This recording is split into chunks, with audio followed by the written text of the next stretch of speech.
সবার হাতেই পাত্র, পেটে তীব্র ক্ষুধা, তাই কে আগে খাবার নেবে তা নিয়ে চলছে ঠেলাঠেলি। স্থানীয় সময় মঙ্গলবার গাজার খান ইউনিসে এভাবেই ভিড় জমান বাস্তুচ্যুত ফিলিস্তিনিরা।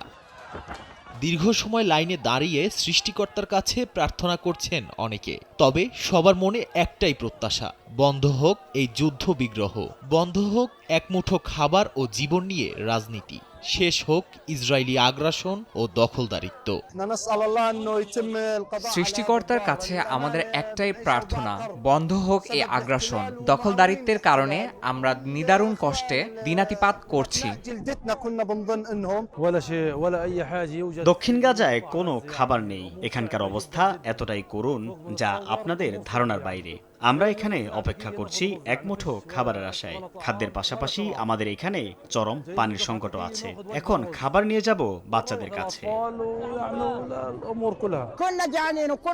আমরা সবাই ক্ষুধার্ত, এখানে খাবার নেই। মাসের পর মাস ধরে আমাদের কাছে তেল, চিনি, আটা কিছুই নেই। আমরা একটু চা পান করতে চাই, আমরা রুটি বানাতে চাই। আমরা ক্ষুধার্ত, আমাদের খাবার ও পানীয় দরকার। তারা মানুষের সঙ্গে যা করছে এটা লজ্জাজনক।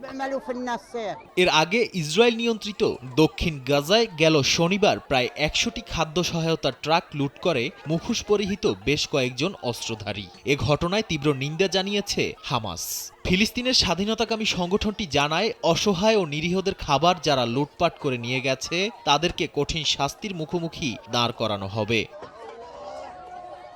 এর আগে জাতিসংঘের খাদ্য সরবরাহকারী এক কর্মকর্তা বলেন, গাজায় ঢোকার বেশিরভাগ পথ ইসরায়েলিদের দখলে থাকায় সেখানে খাদ্য সহায়তা পৌঁছানো খুব কঠিন হয়ে গেছে। গাজার স্বাস্থ্য মন্ত্রণালয়ের মতে অনেক শিশুসহ ফিলিস্তিনিরা খাদ্যের অভাবে অপুষ্টিজনিত রোগে ভুগছে। নাদিম মারজান, সময় সংবাদ।